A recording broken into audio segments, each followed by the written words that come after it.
What happened to Christmas? What happened to New Year's? I want to go back. It's too cold. I want to go forward.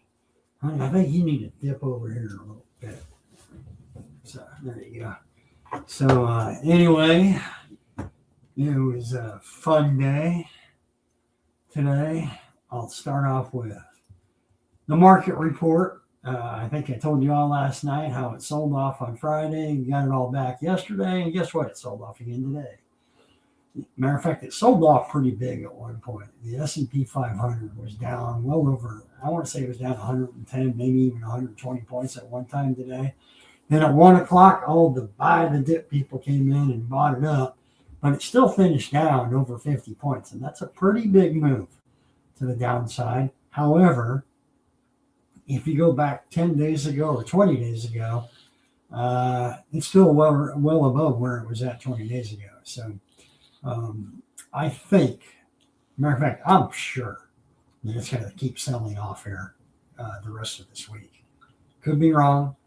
Don't anybody panic. You know, your 401ks are going to be okay. But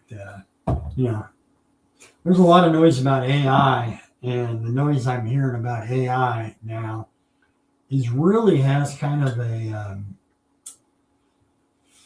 I'd say somewhat of a negative connotation to it. It's, people I think are starting to get worried that, okay, AI is great because I got my chat GBT or, whatever, you're something on Facebook or you're something on Microsoft or whatever, but I think people are starting to get a little nervous, like, oh cow, this might replace my job. This one might replace a lot of things. So I don't know. It kind of scares me. I thought about it a lot today for some reason. It just kind of scared me how everything's becoming so automated that, number one, customer service, there is none. And there have been, in my mind, for a long, long time regardless. But, there's just, I couldn't think of positive things about it, with the exception of it can compute things a lot faster. It can do your taxes. It can mow your yard. It can't mow your yard yet. Actually, I bet it could. I'm sure they have a robot in the works. Yeah, that's why I stopped. If they don't have it yet. But anyway, a lot of things. I don't know how affordable things like a robot are going to really be in our lifetime. I really don't. So I don't know. Makes you think a lot about it, but I'm not going to worry. If I have to become a robot, I will, I guess. So sports report, kind of boring this week. More basketball, hockey. I to be honest with you, I didn't even pay attention because I'm getting ready for the Super Bowl. Yeah, Super Bowl Sunday, honey. I think I might make some chili and chips. This Sunday? This coming Sunday. I can't wait for it to be over with. Go ahead, finish your sentence. I know that's what you're going to say, right? I said I can't wait. We're going to watch the Seahawks and the. Don't tell me, Pennsylvania something. Patriots. There you go. I'll give you a pass on the New England Pennsylvania Patriots. There you go. Wow, Where are they? New England Patriots. Think about it. We took a big vacation there on my 50th birthday. Boston? Yes. Boston, New England. That's when whoever's in New England's through with you, and Boston has better things to do. How the hell did you get that song in your head? I've never heard that song. It's Reba. Reba McEntire. Hello, Melissa. Hello, Amanda. Hello, everybody. Hello, everybody. Hello. Thanks for joining us for happy hour. Happy hour. Always a happy hour with Pepsi. What do you got? Water, Diet Dr. Pepper? I got water. I got Diet Dr. Pepper. I got 2 glasses going. That's why it could never be vodka. Yeah. Do you got an energy drink over there too? No, just water. And I just got my Pepsi. So. 2 sodas. 2 sodas. But anyway, I'll talk more about the Super Bowl probably Friday. Like everybody else will. But I'll have my 10-cent opinion on it. How's that? You're gonna have your 10-cent opinion Yeah. on the Super Bowl on Friday. Who's going to win, what the score is going to be, and who the most valuable player will be. How's that? Who's cheating? Who's being true? Who don't even care anymore? Well, you're a little Who's singing. doing So what'd you do today? right for someone tonight? I know you talked to RTK for a while. Who's I'm asking you what are you doing? What'd you do? whose car's parked next door? Okay. I don't think you made I your point. remember this kid, Craig, playing his jam box on the bus with that song in the 4th grade. That's the song he was playing on a jam box? Yep. That's kind of weird. It's a good song. Well, it's a good song. Got a but good rhythm. I wouldn't expect a 10-year-old to be playing on a jam box or whatever. Well, we love it. We like country music. Yeah, that's because I never heard of anything else before they got their I was first trying to TV. put my hair out of the way. When did you get your first TV? Like 1980 or I something? do not remember not having a TV. I'm just kidding. We always had TVs. In fact, my dad had Corvettes with TVs. And I used to ride around and go fast and watch TV. Why the hell would you want a TV in a Corvette? So you can listen to the news or something. Keep up with Fox 4. Yeah, so you watch the news instead of the road that you're driving on? That makes a lot of sense. Now I know why he's a crazy driver. Well, we have big screens in the cars now. That's true. That your iPhones are connected to and blah, blah, Everything blah, blah. else. Yeah, blah, blah, blah. Everybody's driving down the road, So I'll ask this question. eating again. a burrito and eating some fries and drinking their coffee and texting, emailing, making a phone call, changing the radio all at the same time. I don't. But, probably other people are doing that. You don't. You got 5 stands that are, never mind. We'll get into that subject. Stands? Well, yeah, cell phone stands. I only have 2. Little thing. Yeah, but you have them on your dashboard. You got those little sucky cups sitting on. Because I got to share my life so people can see that we have recovered. Yeah. Amen. I'll go with that. But you still got to drive, honey. So, I had a and fabulous you don't want day. to go into a different type of recovery, like broken legs or broken arms or getting I in a went wreck. to bed a little bit late because we were watching a pretty good show. Yeah, what's it called? The Way Home. The Way Home. It's got some time travel in it. See, if I put my hair back there, then it looks like I cut my hair. Yeah, but how many times are you going to touch it? Oh, my dad told me to quit doing that. Yeah. So. Yeah, Okay, just one more. That's it. All right. I did a new hairdo. And You know why I don't touch my hair? Because you want me to touch it. No. I don't want anybody to touch it because I'm afraid what's left is going to fall out. So, anyway. So I got up at 6:30. I see now you're getting to my question. Yeah, Oh, and okay. I went to get my coffee, and I was on the prayer call, and we talked about Acts chapter 7, and it was a great prayer call. Cool. And I drank my coffee, and I started eating my eggs like I do before I work out, and I came home to grab my tennis shoes and my protein shake and my Carboline with my creatine, and went to work out, and I still have on my workout clothes because it looks so cute with this vest. And I got boots on. Well, that's great, honey. You got boots and stuff on. And I still got my hairdo from yesterday with my waves. I think my wife got ate by a cheetah had her for dinner because I see nothing but a cheetah or a leopard because I see, Leopard. Yeah, I see nothing but spots and stuff. But her head popped out, so who knows? I think you two got in the fight and you both got the best of each other. But, Shamrock, Lawanda in the house. How you doing, girl? Love seeing you on here. Thanks for coming.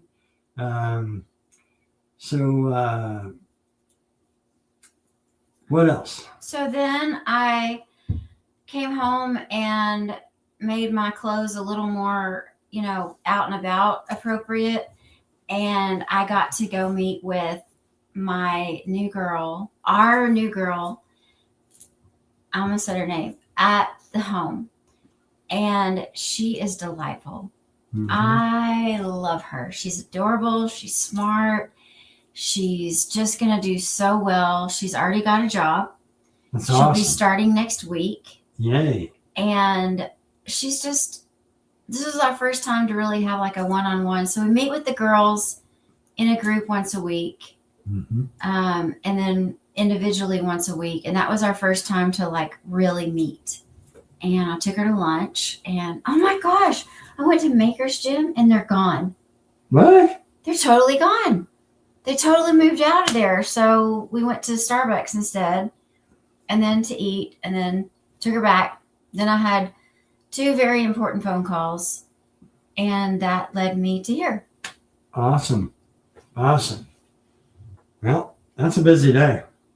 How was your day, honey? It was all right. Yeah, I woke up Is today. Leo doing better? Yeah, Leo's doing fine. Now you got to give him his medicine. But yeah, he's doing fine. It's our puppy. He got into something bad. And I took him to get all his vaccinations last week, and they ran a test and came back where he's got to take some medicine for a few days. Dogs. But anyway, love him. He's happy as could be. I took him on a walk. That's why he's not bouncing around our edge right now. But Did you take them both? yeah, I took them both. But can't you see your dog? He's laying. When did they go on a walk? When you were on one of your phone calls, I took them both. Good job, honey. They were That driving me. makes them calm down. Yeah, they were driving me crazy. So I My had no sweet choice. little puppy needs some exercise. Yeah, little puppy tipping the scale a little hard. So it's time to take some of those diet pills for dogs. Do they have such a thing, by the way? Huh? Do they have such a thing? Diet Yes. pills for dogs? They have Yeah. diet. Well, they have weight loss food. Well, I know what that means. They just go to the bathroom more, but Is that what that means? so Really? yeah. Trust me. I've had fat dogs before. We can't just give him some, Manjaro or something. Matter of fact, I was dating this one girl 100 years ago, and she was getting really big. I started giving her my dog's diet food. You did not. That's a terrible joke. That made some people laugh. Goodness. No, that was terrible. Sorry. Well, we're going to finish what we were talking about last night, unless it didn't come over correctly.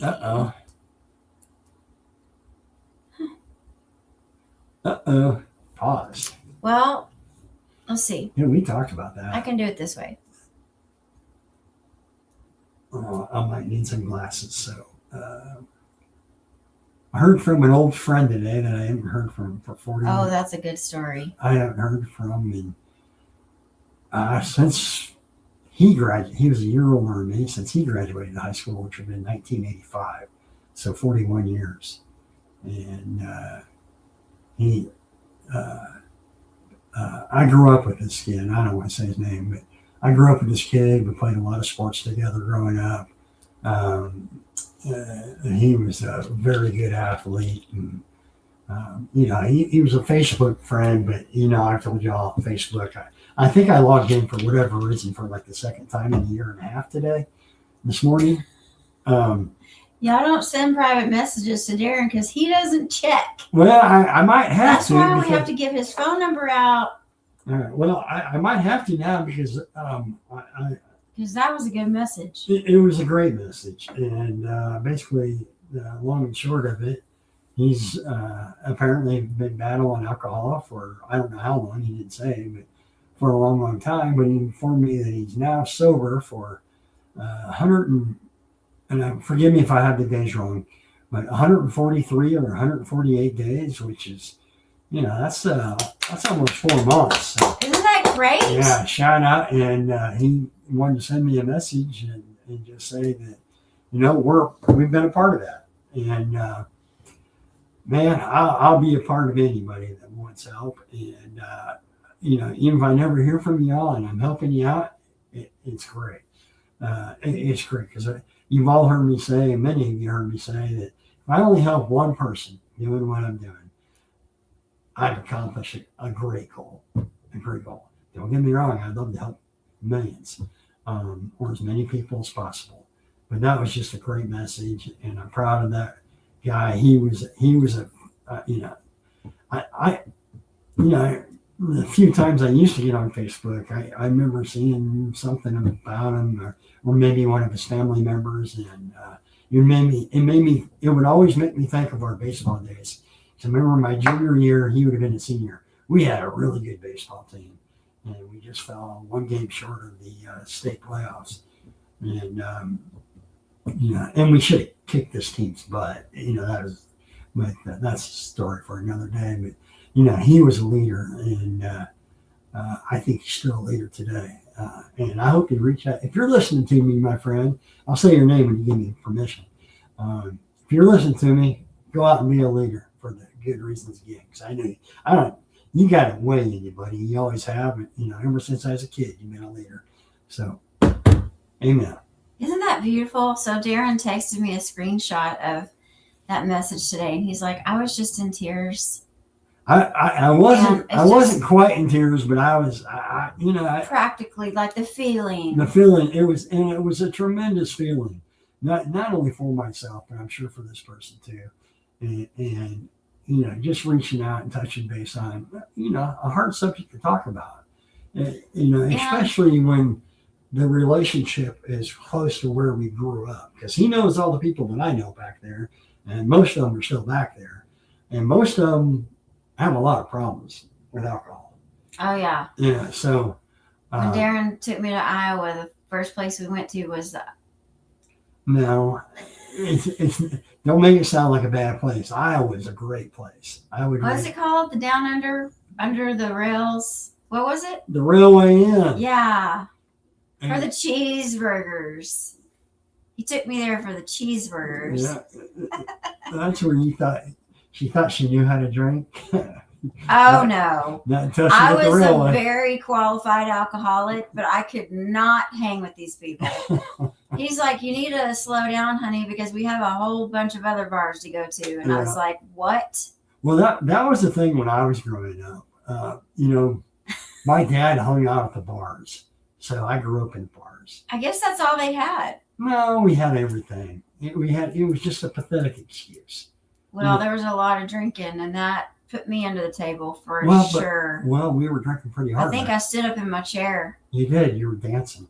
You were doing your ballet shit. At the Railway Inn. Boy, that's a monumental. I got suckered into somebody saying something. "Oh, you can't do that," and I got up and did it. And he said, he said that so you would do that. Yeah. And I was like, "Really?" And they kept, every time you get a drink, they pass out tokens so you can go get more drinks. And so every time you got a drink, you got another drink. And then you got another token. Then you got another drink. It was a mess. Yeah, sure. And then this lady next to me, somebody that you knew in your family, Shirley? Mary. Well, we shouldn't say names, but yeah. She just kept pulling out. She's got, I got more tokens. I save them sometimes when I'm here, and I bring them back for the next time. And I was like, she had a whole purse load of tokens. I thought, we're never going to get out of here. I tried to explain that was one of our last drinking trips. Yeah. The Railway Inn did me in. It was the last drinking trip to Iowa. For sure. Yeah, because that was probably, 10 years ago at least. Yeah, we came back and pretty much but summer. I would raise a family there. I just would do it differently, obviously, than the way I grew up. Because Iowa's a good place. We've met some really nice people. They're great people there. And, my friend, he's not living in Iowa anymore. I'm not going to say where he lives because I might give it away. But, I think he's doing good. And keep it going, my friend. Keep it going.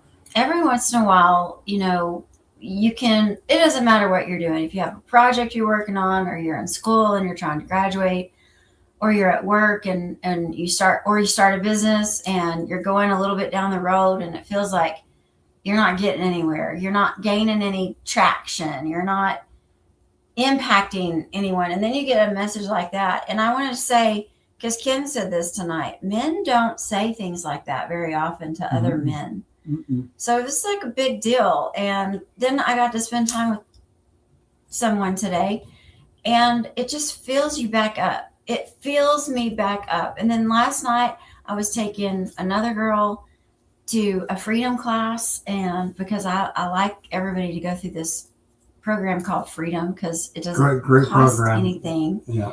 And I went through it twice, and I taught it for 4 or 5 times. Anyways, I was a part of that for 7 times. But so you know what? We probably want to scratch this topic today because I'm feeling another topic.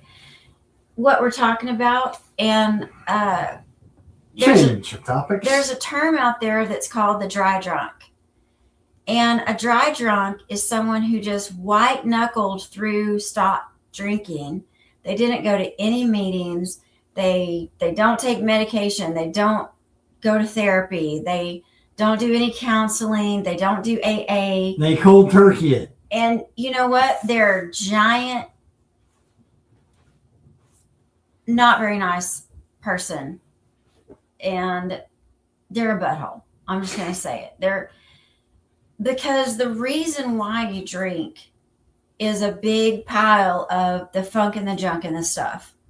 And we got to have a bonfire and throw all that stuff in there that's the funk and the junk and the stuff and burn it up. And it's basically 3 things. There's people we need to forgive because of whatever they did. And number 2 is we need forgiveness. Or even that can be first and whatever. But you got to do both. And then the third one is the hardest. And that's where we have to forgive ourselves.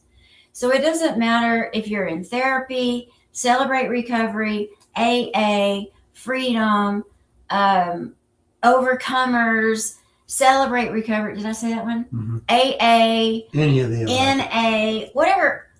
The point is these 3 things. There are people we need to forgive.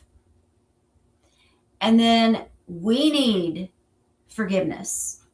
And we need to ask for forgiveness. We need to make amends. We need to go back to the people that whatever you did, like there's people have binders and binders and pages and pages and pages when you go through like a 4-step and you talk about all the things people did to me and then what my reaction was and then what that caused in my life. And then you go another step to why did I feel that way? So then like what was my part in it? Because even in a situation where I had 7 kids, we had 7 kids, we had for 7 years, and it was the messy middle, and there was abuse and destruction. And even there, I had to look at what was my part. So number 1, why in the world would I be with a guy like that? That's number 1. Number 2, the first one is like, what the heck was I thinking? And then number 2, why did I stay? What's so funny? Keep going. Like, why do you stay? And so obviously a level-headed person that has a good life wouldn't make a choice like that. That's my point. And so we got to look at what is going on in me that made that look attractive or stay or go back 50 times. No one wants to fail. We talked about this 100 times. Too many, and it can't be talked about enough. So I don't mind talking about it more. But it was. Well, number 1, alcohol was driving a lot of that. Exactly. It's driving. It's an excuse, but it's not the total picture. That's why you were talking about number 1, 2, 3. Yeah. That's why you're talking about that because you're trying to identify the characteristics that got you where, that got you there in the first place, or many times, quite frankly. And until you identify those characteristics, it's really hard to do the dry drunk recovery. Matter of fact, it's almost impossible. And that's what happens when people are trying to do it on their own. But Yes, but I tell you what happens. Why people do the dry drunk as opposed to the one teeth to go through the steps or do any type of program. It's because they're embarrassed. It's because they don't want to admit they have problems. Denial. Well, you name it. Everything. And they just don't want to bring it up. Like you mentioned, Kim said something about guys don't like to talk to guys about problems. Totally true. Totally true. And I used to be one. I didn't want to. Matter of fact, sometimes I still don't talk about problems. But when it comes to this subject, I want to talk to everybody about it. And if you would 8 years ago, I wouldn't have said that at all. I wouldn't even dreamed of saying that. And I want to talk to everybody about it. Something clicked. I think it was the power of God, quite honestly. The power of BabyDoll preaching God to me. I didn't preach at you. No, but I just asked you very nicely to come to church with me. And I did, but it was via TV first. I told you guys that story. TV first. I told you guys that story last week. But, because I realized something, that a lot of my problems that I gave myself, I kind of inherited. And I'm not using excuses here. I kind of inherited. Like I was just used to being around beer. Beer was around me from the day I was born. So, I was kind of used to that. But where I'm at fault is I kept going, more. If that, I don't want to do that. It affected my life in every which way, shape, or form. Every which way, shape, or form. And I didn't realize it until I was 48? Yeah, 48. 48 years old. I'm 57 now. So that kind of give you an idea. And, I think I said the other night, it might have been last week, I said, man, I wish I had that reset button, do-over button, where I didn't have alcohol involved. I don't know what would have happened, what would have changed. But, what? I also got after I said that the other night, I thought about that today for some reason. You're never too old. Hear me out. You're never too old to hit that reset button. And it's never too late. It's never too late to do anything. Yes. It's never too late. Now, so, 57 years old, I got probably, 57 more years of my life. Yeah. I'm going to be that little lady with the lipstick on her teeth and running around in high heels, kissing everybody. That's my plan. Those old ladies with the bun? Yeah. They look all nice and neat, and they have the bun, and they have the lipstick. Hey, you know what? They still wear eyelash. I'll be wearing lashes when I'm 99. They're going to look in my casket and say, that is the best looking dead person I ever saw in my life. So anyway. I'm taking my vanity with me to the grave. Where's your... I lost my train of thought because you're vanity. Okay, well, I have a question for you. All right. What would cause a person to white knuckle it?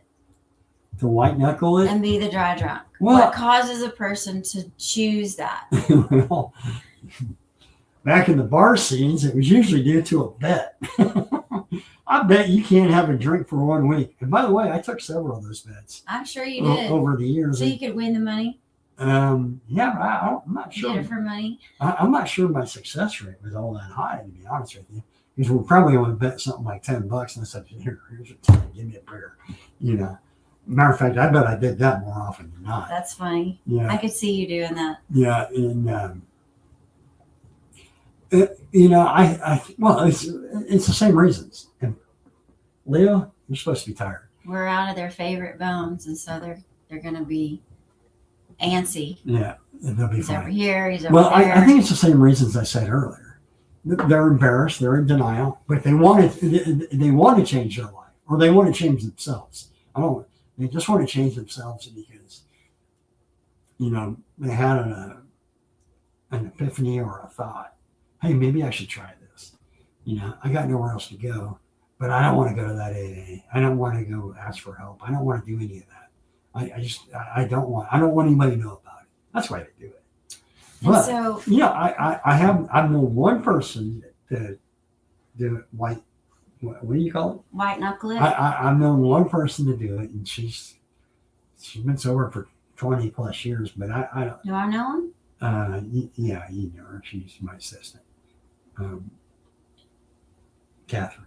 Oh, okay. Yeah, and she's still sober. She doesn't work for me anymore, but she was still sober as of last year. So, you know, but she was also a big believer in God. She's always been involved in church. You can't do it without God. Yeah, I 100. Now, see, there's something. You would ask me that 10 years ago. You need to go find God and quit drinking.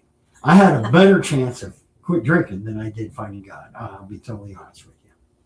You know, And look at you now. yeah, you know, now I got T-shirts with crosses on it, and I got a big old sweatshirt, "Speak Holy to Me," which I wore the other night.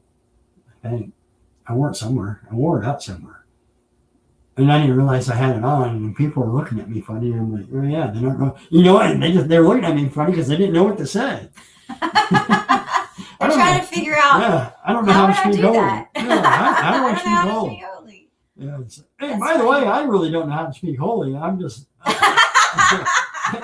you know, I'm a follower. I'm a believer, and I know That's I so wouldn't be funny. sitting right here without him.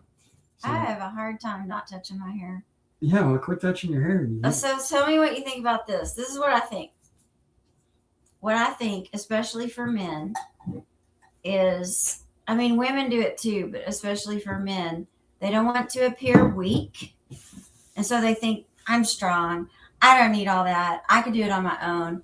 And then I think the other part is pride and ego, Yeah, because they don't want to feel weak and don't want to admit they have a problem. They don't want anybody to know because there's too much shame and guilt around admitting that you have a problem, all right, so stop. that you can go get some problems, Stop. some help. I got the perfect answer for all that. What? You're correct on everything you just said, but flip the situation totally around. And I'll use me as an example. So I'm sitting in the bar, usually in the same part of the bar, same chair. He was a fixture, and that's where Darren sits.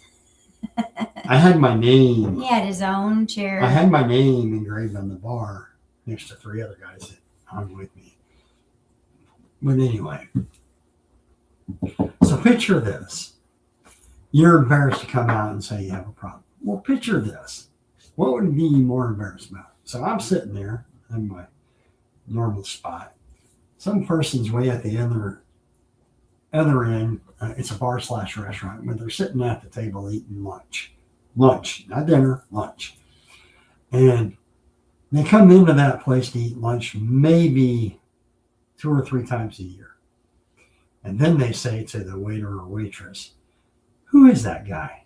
Every time I'm here, I see him sitting right there. Now Wow. that is way more embarrassing than coming out and saying you have a problem. Random stranger. I don't know who the person was, but I know the story because the waitress told me the story. And I'm like, that's embarrassing. You know, hey, there's the town drunk. There, that guy's here all the time, man. I mean, get a life, really. I mean, I'm just thinking of all the things that were said about me, not only by that one person, but maybe hundreds and hundreds of other people before. To me, that's embarrassing. Then I got to thinking. I remember I do a lot of thinking, and I usually don't tell everybody what I'm thinking about. Maybe I should do it more. Most of the time, he doesn't tell people what he's thinking. But, you know, or... But I know how to get it out of you. Maybe it's not, thinking's not the right word. Self-reflecting is probably a better term. Today? Well, you know, just looking back at things. You know, doing some self-reflecting, like, why this didn't work? Well, it's probably because I was a drunk asshole. Why something didn't work, or why I hated some job, or why on anything. it was all, I said, I'm going to say it again. Sorry. First thing I said in my first AA meeting. Everything that's bad, everything that's happened to me that's been bad in my life, alcohol was involved in one way, shape, or form. And I'm tired of it. For a lot, and by the way, there's probably, I don't know, 40 people in there, 30, 40 people in there that I didn't know from Adam. But you know what? It turns out some of them knew me. Some of them knew me because they have once or twice went into that bar and knew who I was, and so, but, I was so fed up, so tired that I was not embarrassed and I was crying for help. Looking back, I never said that, by the way, crying for help. But in one way, shape, or form, I was crying for help. Yeah. And to me, after I remember walking out of there, and BabyDoll at the time was kind of, she was like, I don't know, I think I surprised her by saying what I said, because she had no idea what I was going to say. But I think I surprised her by saying, let's get up and go, every morning. And it was very real to me. And I really didn't want anything bad to happen to me that involved alcohol, and don't to this day, and don't ever, never will want that to happen, if I'm saying that right. But to me, when it comes to ego and pride, I think I'm Johnny Cool by coming out and saying that. So if you women want to talk to some men out there, tell them to flip the story. Use my story. Matter of fact, give them my number. Give them my email. You don't know how to find that? You know how to contact BabyDoll. I'll be more than happy to talk to you. Anyway, that was good. What other questions you got, BabyDoll? I'm ready. We would continue to go to those meetings for quite a few years. No. And I would find out all kinds of stuff. The way they set up those rooms, and it doesn't matter where you go. It doesn't matter what city, what state, even what country. They have AA meetings on cruise ships. They have them everywhere. And the way they set up the rooms, it pulls it out of you. Because you said all kinds of things I've never heard and didn't ever know about you. Well, I'll tell you why. It's because you listen to other people's stories. And it works. You listen to other people's stories that are very real and very true, by the way. And a lot of them you can relate to. Some of them are like, oh, wow. Wow. Because they're so unbelievably sad that you just, you start thinking to yourself, well, I didn't have it that bad. Or, wow, you didn't have it bad at all. The opposite. But it was when someone else is telling stories, it reminded you of things that happened. That you may have forgotten. That I may have forgotten. But I remember telling stories of, speaking of my friends that I grew up with, I remember pitching a little league baseball game, and my dad sat out in one of those little Toyota trucks and honked that damn horn, beep, beep, beep, like a little Chinese dude running around in cars back then. Leo, stop. So anyway, that's my dog. He wants to be on TV. So anyway, I was so mad, so embarrassed, anything. And the next thing I knew, I threw a no-hitter and had the game-winning hit of the baseball game. It was one of the most miserable days of my life because he sat out there in that little Toyota, drunk as hell, and honked that horn the whole time. And, I forgot about that story until I sat in an AA meeting. And, that was the support I had. And it made me mad. But you know what? I got it off my chest. It made me feel better. And that's why I don't mind telling these stories to the world or whoever watches this. I don't mind telling those stories, because if my stories can help someone, sign me up. Yeah. when you go through something like a 4-step or celebrate recovery classes, not the meetings, but the actual work, or overcomers or freedom or any of them, when you get to something that's like a 4-step and you start talking about, like I was telling you, all the things people did to me, all the things that it caused me, then what's my part? Everybody had all the same stuff. I mean, I sat in a room with, I think 40 people were in that room, and it was a big book study. Mm-hmm. And I want to say it took us months to go through it. And everybody went around the room and shared all their stuff, and it was all the same. So when you start to sponsor people and they go through the steps, you're not shocked by anything that they say, but the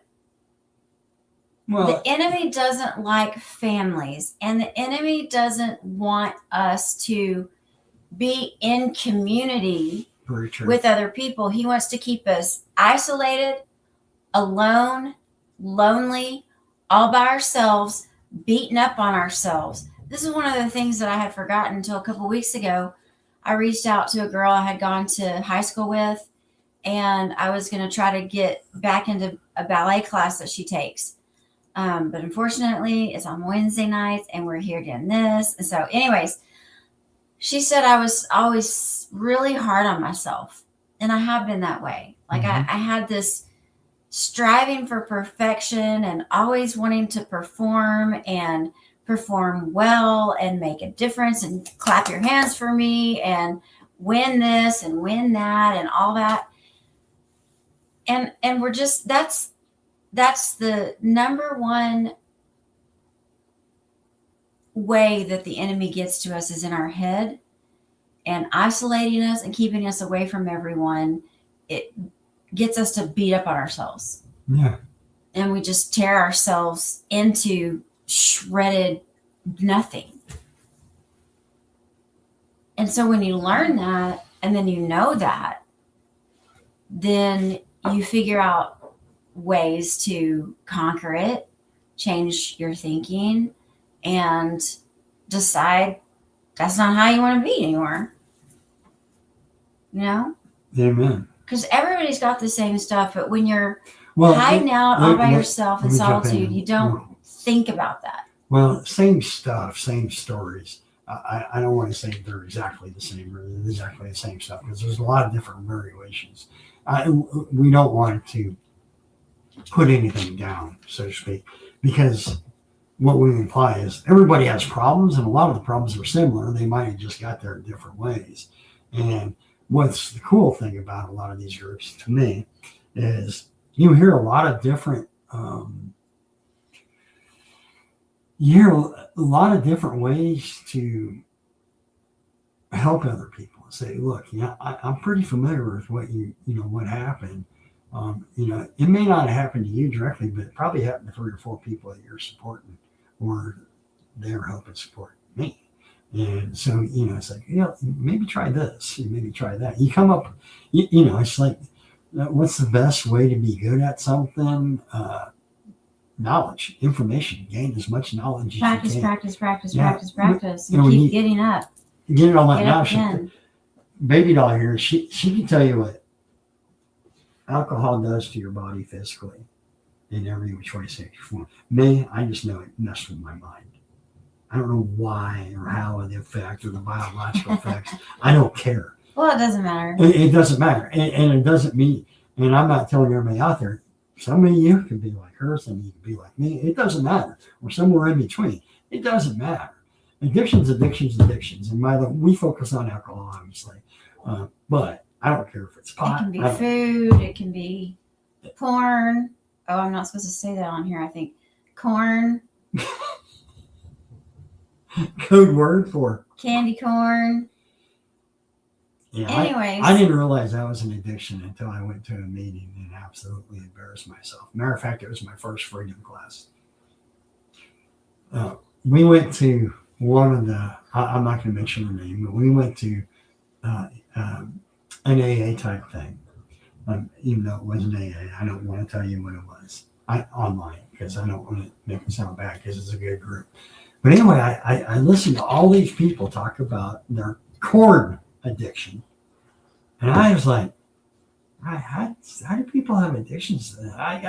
I'm thinking to myself the whole time.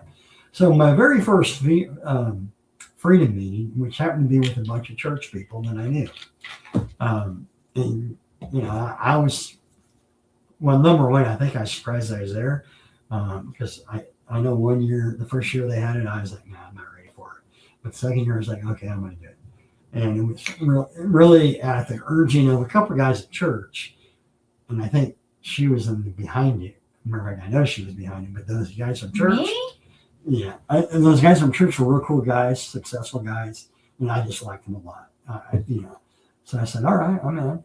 Well, so it's like an introduction thing, and I was saying, yeah, I've been a part of AA, and I said, and I went to this other place, and man, all everybody did is talk about the corn addiction, and I was like, I never heard of such a thing. What the heck? It's not that I haven't ever watched it before in my life, but I didn't know people were addicted to it and caused problems. And You were busy at the bar. It doesn't matter. It doesn't matter. So the next 5 guys at this freedom meeting, guess what they all had? Addiction to the corn. And And you're even from Iowa, and you didn't have that problem. No, I don't know why. I just never. It's, So the point is, we can be addicted to all kinds of things. Pills, M&Ms, ice cream. Yeah, that sounds good. So let's bring this back around to the topic for the month was love, or it is love. And we didn't go through the last points from yesterday, so we'll do that tomorrow. And then the next topic is 2 are better than 1, but we kind of talked about that last week, but we were going to pull it into more specifically in reference to healing. So when there's a spouse that has an addiction and then the other one doesn't, the spouse doesn't understand that doesn't have the addiction. Like, they don't get it. They just don't. If you haven't experienced it, they don't. So it can be really difficult, especially if you have, like the wife has an issue, but the husband doesn't. And so he keeps drinking. Like, that happens a lot. No, it happened with us. Well, eventually we both got together on it, but 2 is better than 1. So when you're healing and you're in recovery from anything, having a community and having a support group and having someone to call and people to have breakfast with and have lunch with and go to church with and have something to do on a Friday night and a Saturday night that's besides drinking, partying in the bar. And I want to put one thought in everybody's head. Not drinking, to me, is more fun than drinking. It is. Have much, you just wake up happy every day until something, like the stock market pisses me off, or, the Patriots get in the Super Bowl yet again, but go Patriots.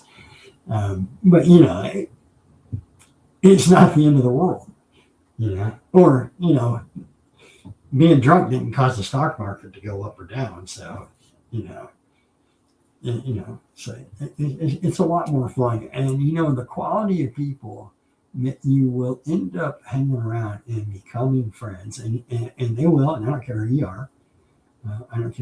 You will find friends that you don't know of yet.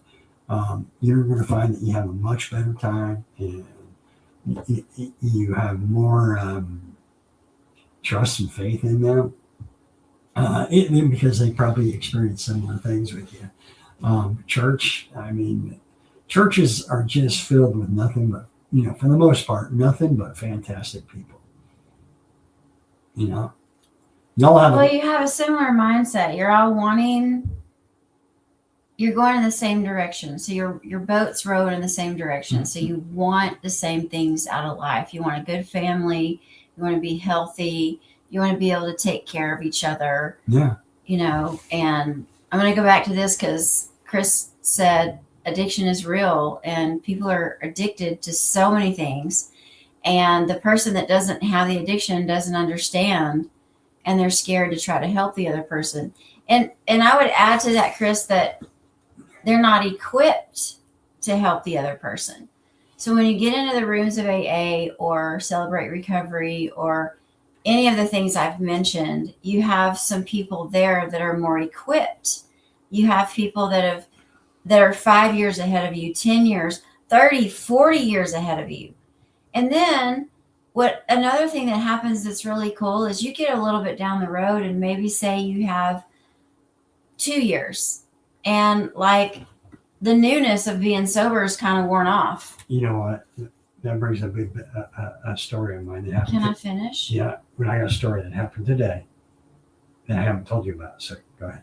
Sorry. No, And so it fits right in. then you get kind of bored being sober. Like it's not the fun new outfit anymore. It's just like, well, my guess is I'm gonna go to this meeting again, and I gotta do this, and I gotta do that.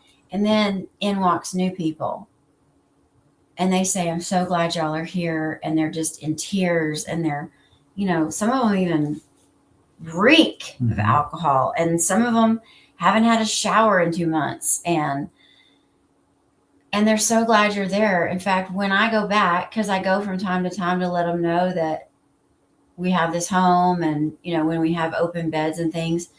And the thing I always tell them, I'm so glad y'all are still here. Like this is the room I got sober in. I came here at 7 a.m. every day for years. And that's where I healed. You have another good story? No, this is actually, but you know what? It just hit me based on what you were talking. So I told you all about my friend reaching out, and you know things are looking very positive for him. Well, since I log into Facebook about every year and a half, you know, I also, you know, while I was on it, I started looking at some other things, some other friends, and came up to a friend who was a good friend of mine in college. Ironically, had the same first name as my friend in high school. That kind of. And I'm reading his Facebook because we were close. We were good friends in college, you know, but we lost touch with each other pretty much after college. So I just happened to see his name pop up right there. You know how your friends pop up. And I clicked on his name and I was reading and I was like, oh, he went to work for this company. Okay. And probably about 2 minutes into it, I realized I was reading a memorial of him. He passed away 1.5 years ago.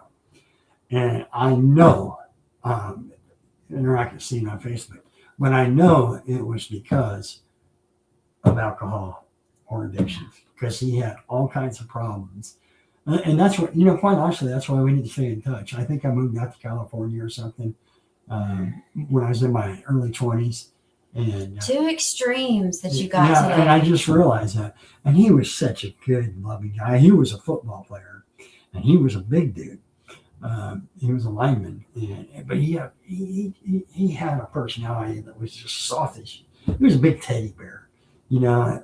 And you know, he also had a mean streak in him. You know, that's probably why he was a pretty good football player. But yeah, everybody liked him. And you know, he was like, he never met someone that didn't turn into a friend, you know. But I know he struggled with alcohol. I know he struggled with, I don't know about drugs because he lost touch. But he died 1.5 years ago, and he was a year younger than me. So if it was 1.5 years ago, he would have been 54. And this guy was a great athlete, and well, it just tells you it could hit anybody. And ultimately, you know, death is real. Yeah, that's a good point, Darren. I'm glad you said that, because I was thinking when I first started going to AA and people would say we lose 5 or 6 of us every year. And I thought to myself, okay, that's dramatic, because Yeah, that was my personality. That's where I was at that point. And I don't think it was about 6 months into it, and that happened. And I'm like, wow. yeah. And some of those people would be sober for long periods of time. And then something would happen, and then just bam, because what they say is that monster's out there working out. Well, you just So made, when you go back to it, it comes back 100 times worse. well, and you just said something very important. Some of those people were sober for a very, very long time. Listen, this is not something that I mean, I think I recall one of those people was sober for 20 plus years. Oh yeah. So that little devil's in there, and he could sprout at any time. Just kick him in the ass. And by the way, that doesn't mean you have to wake up nervous about it every day. Wake up. No, not to be fearful or Yeah. scary, but Wake it up is and- real. It is a real thing. Okay. So I want to, before we kick the bucket here, if you're watching, please like, subscribe, whatever you do on these social websites. Uncle Jimmy's calling, of course. But, like, subscribe. What was the other one? Share. Share. Because, we love to reach out more people. We love you all coming into, but, more's better. And, we're going to do this every day. So I want to have more people. And I love you all that are being here. Shamrock, I love seeing your name up there. Just the name Shamrock reminds me of a lot of great stories back in Davenport, Iowa. We'll get into that. Let's tell those tomorrow. Yeah. Heavenly Father, Holy Spirit, precious Jesus, I thank you for everybody listening. I pray that you would bless them from the top of their heads to the tips of their toes, from the inside out, with health, wealth, and really great relationships. Bring them love. Teach them to love themselves, and just give them relationships that are flourishing and businesses that are thriving. In the mighty name of Jesus, amen, amen, amen. Thank you for being on here. We love you, and we'll see you tomorrow. Bye, y'all. Have a Bye. good night. Go.